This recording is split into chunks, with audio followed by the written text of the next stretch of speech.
Welcome to everyone. In this session, we will read chapter Geography lesson.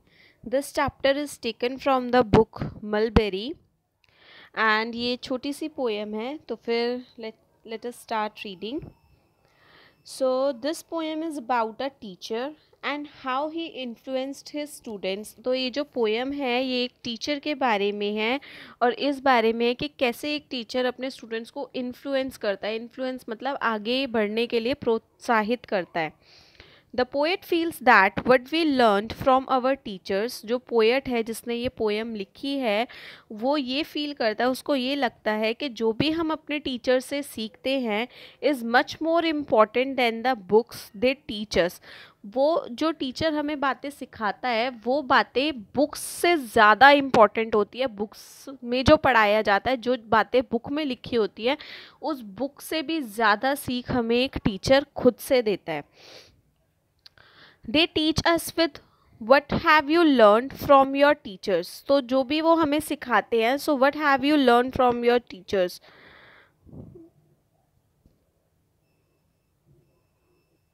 So now here he is asking a question कि आपने अपने teacher से क्या सीखा है. तो ये छोटी सी पोएम है, तो ये स्टार्ट करते हैं. Our teacher told us one day he would leave and sail across a warm blue C.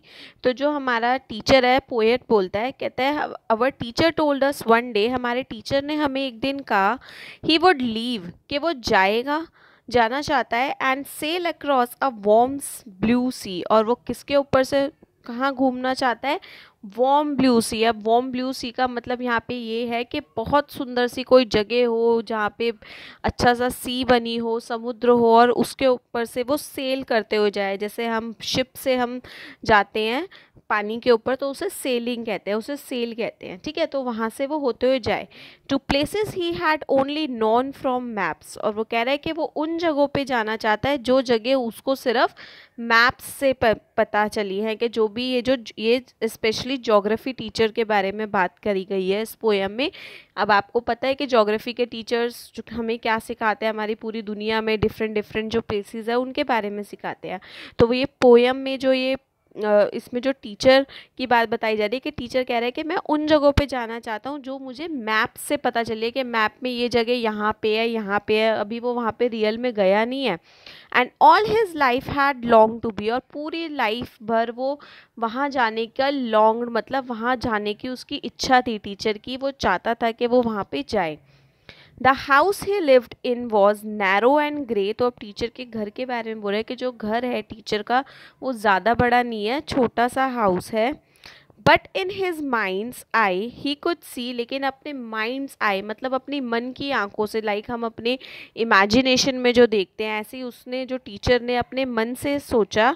Sweet scented Jasmine. तो वो अपने मन से सोच रहा है कि वो कैसी जगह पे जाना चाहेगा कि ऐसी जगह हो जहाँ पे स्वीट सेंटेड जासमिन हो. जासमिन एक फ्लावर है, फूल है. क्लिंगिंग टू द वॉल्स, जो वॉल्स के ऊपर लगे हों, सुंदर सुंदर जासमिन के फूल लगे हों. And green leaves burning on an orange tree, और ग्रीन कलर की लीव्स हो. अब यहाँ पे बर्निंग ऑन का मतलब ये नहीं होगा कि वो जल रहा है या कुछ ऐसा नहीं. Green leaves burning on an orange tree का मतलब है कि बिल्कुल ब्राइटनेस हो रखी हो. बिल्कुल जैसे आप किसी अच्छी जगह पे आप घूमने जाते हो, खुली जगह पे जाते हो, तो आप देखते हो वहाँ पे कितना धूप में कितने शाइन करते हैं फ्लावर्स वगैरह, प्लांट्स वगैरह. तो उससे ये मतलब है कि ऐसी जगह. He spoke of the lands he long to visit. अब वो उन जगहों के बारे में बात कर रहा है जहाँ पे वो जाना चाहता है. ओके जो टीचर है वो उन जगहों के बारे में बात कर रहा है जहाँ पे वो जाना चाहता है. लॉन्ग्ड का मतलब होता है जाना चाहना. Okay where it was never drab और कोल्ड. ऐसी जगह पे वो जाना चाहता है जहाँ पे ड्रैब ना हो. अब ड्रैब का मीनिंग होता है नॉट इंटरेस्टिंग और कलरफुल. मतलब ऐसी जगह नहीं जाना चाहता कि जहाँ पे कुछ इंटरेस्टिंग ना हो, उसको ऐसी जगह जाना है जो बिल्कुल कलरफुल सी हो. और ऐसी जगह हो जहाँ पे बिल्कुल ठंड ना हो, मतलब उसको खुली जगह चाहिए जहाँ पे फ्लावर्स हो, प्लांट्स हो, ब्राइट सी जगह हो. जैसा आप ये पिक्चर में देख सकते हैं, इस टाइप की जगह उसको जाना है टीचर को. I I couldn't understand why he never left.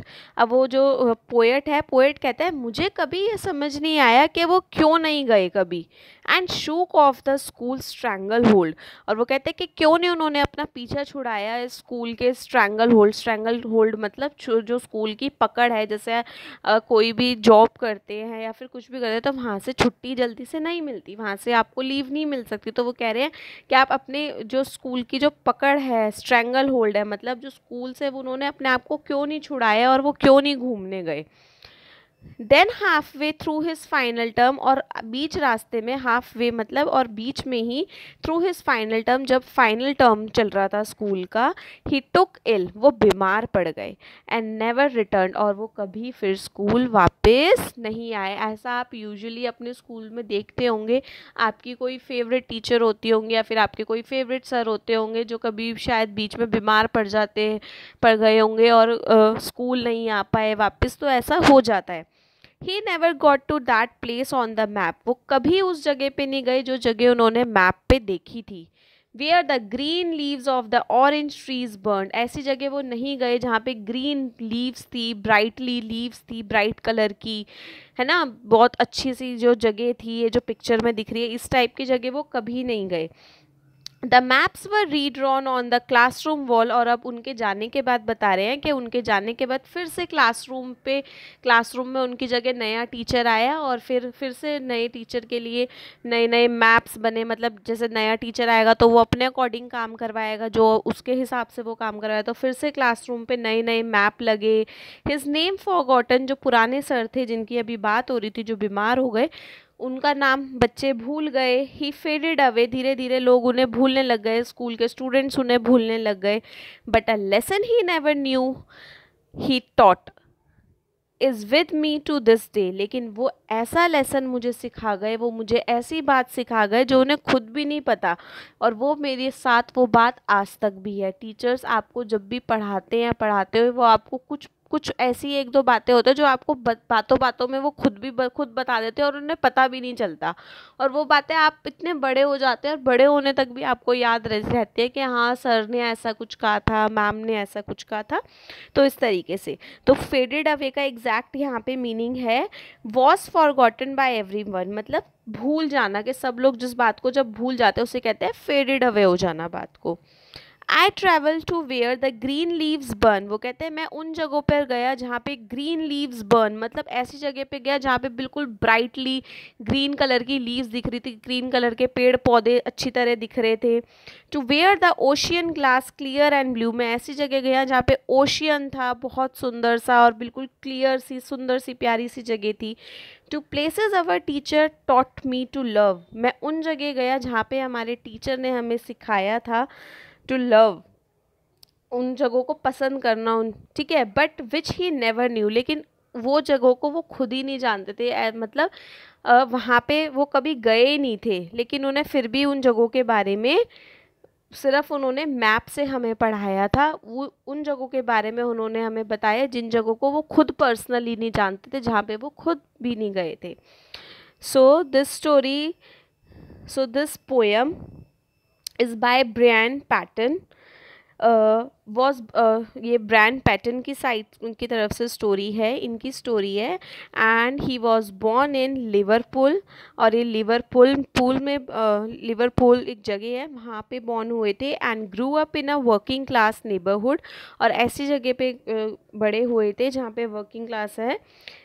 His first collection of poems was Little Johnny's Confession, उनकी जो फर्स्ट कलेक्शन थी पोएम्स की वो कौन सी थी, लिटिल जॉनीज़ कन्फेशन नेम से पब्लिश हुई थी। When he was 21 years old, जब वो सिर्फ 21 ईयर्स के थे। Patten is also well known for his best selling poetry, जो ब्रायन पैटन है वो अपनी बेस्ट सेलिंग पोएट्री कलेक्शंस के बारे में बहुत जाने जाते हैं। स्पेशली वो चिल्ड्रंस के लिए पोएम बनाते थे, बच्चों के लिए बनाते थे। Most famously gargling with jelly, कौन सी पोएम है इनकी most famous, gargling with jelly जो 1985 की है।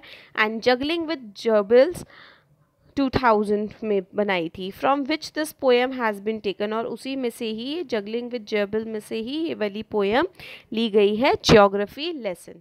So this is it for today. I hope you liked this session. Share this video with your friends, and also do like and subscribe this channel for more videos. Thank you for today. See you soon.